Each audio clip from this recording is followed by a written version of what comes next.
Nuestros estudios jamás se apagan. Bío Bío, la radio. 24 horas contigo.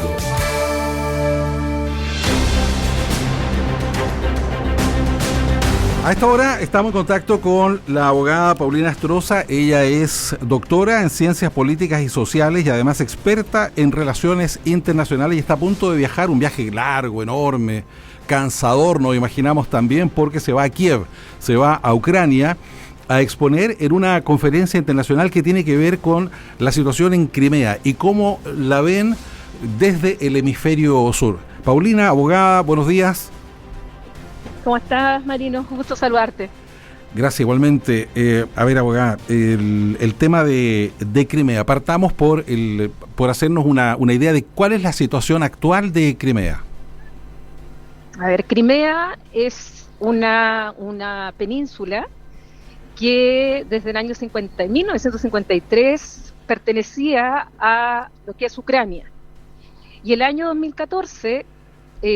lo que ocurre es una anexión contraria al derecho internacional por parte de la Federación Rusa y luego esta anexión, tras un referéndum que no reconoce Ucrania, que no reconoce los países en general de Occidente, finalmente las tropas rusas toman posesión de esta península y hoy día Crimea está, desde el 2014, está bajo control de los rusos. Para ellos es parte de la Federación Rusa, para Ucrania es parte del territorio ucraniano, y ahí es donde entonces está este conflicto, no solamente jurídico, sino también político, de lo que ha sido esa invasión, que para muchos es el inicio de lo que el año pasado, el 24 de febrero, significó ya la invasión de territorio ucraniano más allá de la península por parte del ejército ruso.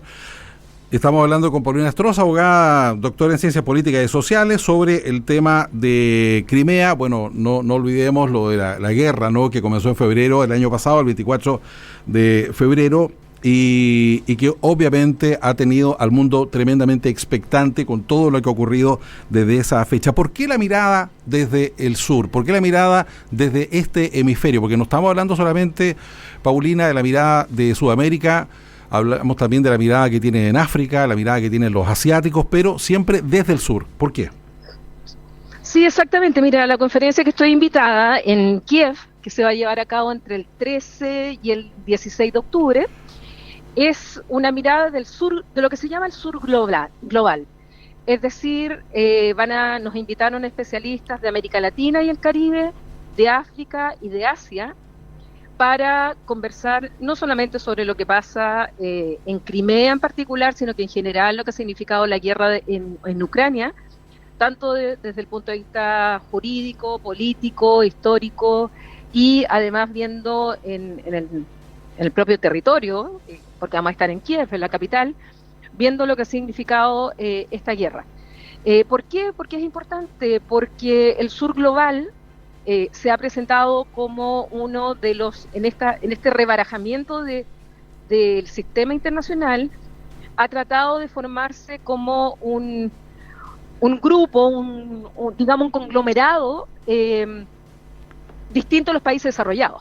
En el fondo es eso, no está Estados Unidos, no está Canadá, no está Europa.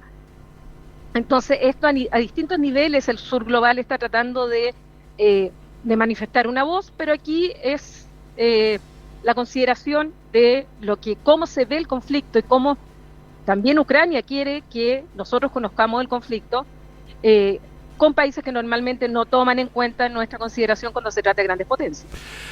Al principio, cuando comienza la invasión, uno podía pensar que la cosa no iba a durar tanto, que iba a ser algo más corto y que iba a tener un desenlace más rápido, pero se ha extendido bastante.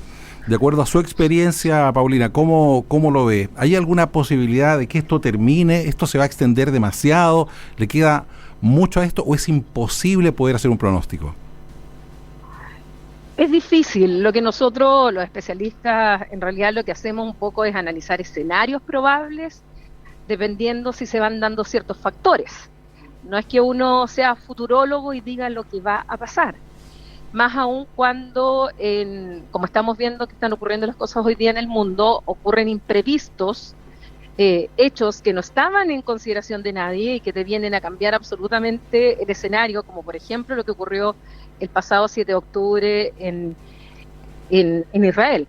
Entonces, frente a eso, los escenarios yo creo son bastante pesimistas en el sentido de que haya un arreglo a corto plazo.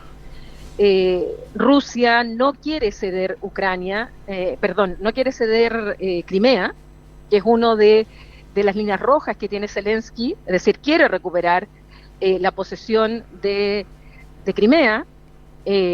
Rusia por ningún motivo quiere devolverla, y más aún está todo el territorio que posteriormente la Federación Rusa, Putin, se anexó, que es el Donbass, que es la zona de Donetsk, Lugansk y luego Zaporizhia y Kharkov. Y eso que ha sido rechazado incluso por la Asamblea General de las Naciones Unidas ampliamente por resoluciones, los rusos no quieren devolverla. Entonces, esto se ha transformado finalmente, sí, como tú decías, yo creo que Putin creía que esto iba a ser rápido, que se iba a anexar al menos 2/3 de Ucrania, se fue directamente a la capital Kiev, cosa que no logró, fue resistido. Además, Zelensky obtuvo el apoyo de tanto los países de la OTAN como particularmente Estados Unidos y de Europa, y estamos hablando incluso de armamento pesado, y eso ha hecho también que haya podido resistir las fuerzas rusas e incluso hacerlas retroceder, y con contraofensivas que se están llevando a cabo en estos momentos en la zona del Donbass. ¿Y hasta dónde podría escalar esto? Mira, la verdad es que yo creo que en estos momentos, más que escalar, se va a transformar en una larga guerra con muchas bajas y cuya solución no puede ser otra que diplomática. O sea, aquí no va a haber ganadores y perdedores en cuanto a una guerra de suma cero. No veo que el ejército ucraniano le vaya a ganar al ejército ruso y obtener su rendición y viceversa. O sea, aquí tiene que haber una negociación en la cual no pueden estar fuera las grandes potencias, y cuando estoy hablando de grandes potencias, no solamente Estados Unidos, los países europeos, sino que también estoy hablando de China, y es esa mesa la que no ha funcionado, y yo creo que esto se va a seguir alargando en el tiempo, y con bajas de ambos lados, y ahora vamos a ver cuáles son los efectos también que va a producir la guerra en Israel, en la propia guerra en Ucrania, porque sin duda los van a ver. Bueno, movámonos entonces a lo que está pasando con Israel, ¿no? El fin de semana fue una tremenda sorpresa, ¿cierto? Sobre todo para ellos mismos, para Israel, lo que ocurrió con este ataque de Hamas, y en una situación que está en pleno desarrollo todavía y que ha ocasionado una cantidad increíble, enorme, de muertos y miles de heridos también. Bueno, respecto de esa situación, ¿podemos hacer algún tipo de vínculo, de parangón, de relación con lo que está ocurriendo entre Rusia y Ucrania? ¿Se puede hacer eso o es una locura hacerlo? No, porque esto va a tener efectos. O sea, pensemos que en primer lugar ya hemos escuchado las declaraciones de China, hemos escuchado también las declaraciones de Irán, hemos también visto lo que, por otra parte, los occidentales se han cerrado absolutamente en su apoyo a Israel. Por lo tanto, esto va a implicar, y ya Estados Unidos ha dicho que va a aumentar su colaboración militar y con dinero a Israel.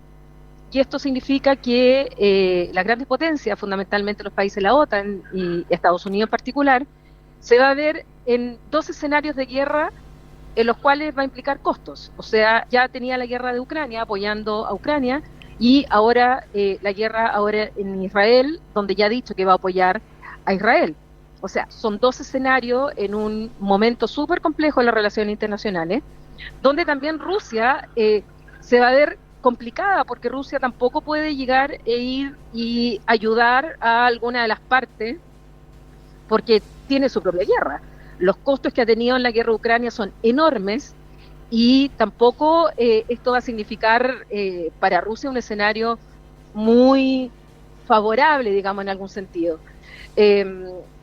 Ya sabemos que hay algunas informaciones en que Mahmoud Abbas, que es el líder de la Autoridad Nacional Palestina, estaría viajando a Moscú, lo que ya no está indicando algún tipo de relación que se quisiera hacer ahí. También Hamás ha manifestado también en varios momentos su apoyo a Rusia.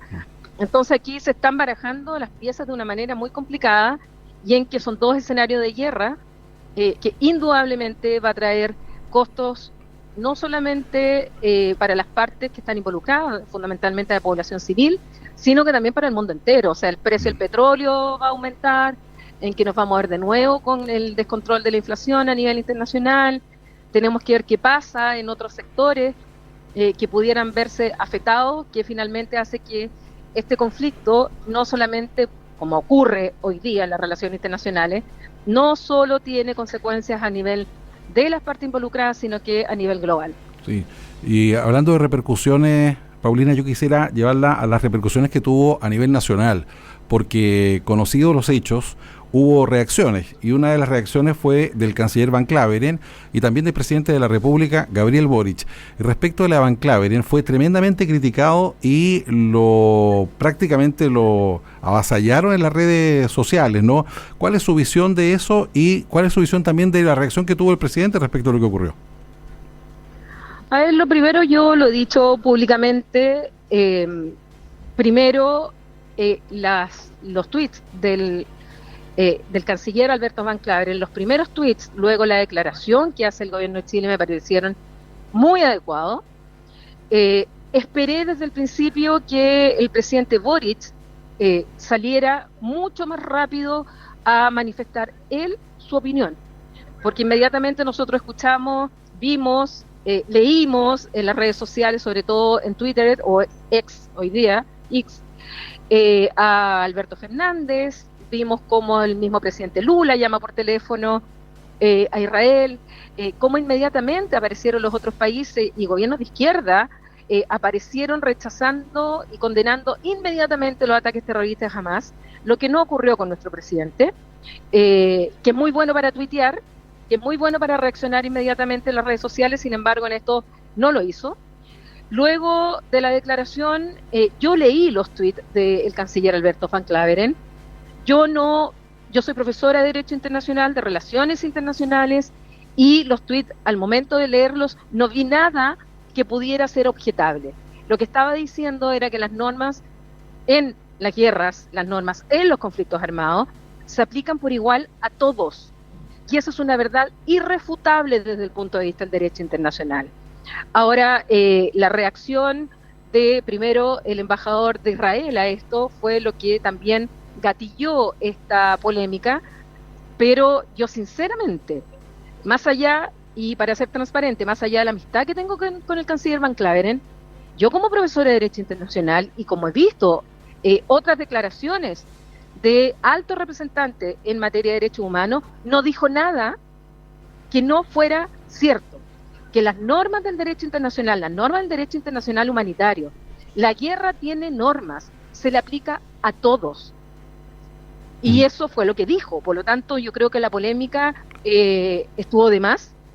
Y sí lamento que el presidente de la República haya esperado más de 48 horas de él haber tuiteado, él haber expresado su opinión, no solamente un comparto 100%, un tuit de la diputada Hertz, de la cual reconozco y admiro el tuit de la diputada, pero no corresponde que un presidente diga comparto 100%. Y recién ayer vimos el tuit del presidente y creo que se demoró. Creo que el daño ya está hecho. Él había actuado de manera impecable en lo que es Ucrania, impecable en lo que había sido su posición en Nicaragua, en Venezuela. Había tenido problemas con otros gobiernos como el de Lula, con el de Petro u otros, pero esta vez creo que se equivocó. ¿Debió haber reaccionado primero y haberse manifestado primero el presidente antes que el canciller? Yo creo que sí. Yo creo que en su momento debió haberlo hecho, como lo ha hecho en otras ocasiones, en que inmediatamente reacciona. Y algo pasó ahí, no lo sé, pero creo que finalmente el canciller terminó pagando costos por una falta de liderazgo y de voz del presidente de la República en el momento adecuado y cuando correspondía hacerlo, no con 48 horas después. Así que atribuyo toda la responsabilidad de alguna manera al presidente de la República quién es quien conduce las relaciones internacionales. Si el ministro de Relaciones Exteriores es, digamos, su brazo derecho, es la parte del ministerio que le corresponde, pero quien dirige esto es el presidente de la República, y ante algo tan grave como esto, debió haber inmediatamente condenado sin ambigüedad los ataques terroristas de Hamas. Paulina Astroza, abogada, doctora en Ciencias Políticas y Sociales, experta en Relaciones Internacionales, va pronto a partir a Ucrania, a Kiev, para participar en esta conferencia sobre Crimea, la mirada desde el hemisferio sur compartida por Sudamérica, por África, por Asia. También le queremos agradecer el contacto con la radio y buen viaje, un largo viaje, Paulina. Gracias, aquí estoy a punto de embarcar la segunda escala, la tercera escala a la que voy. Y es largo el viaje. Bueno, Así que, gracias, Marino. Gracias, muchas gracias por el contacto con la radio.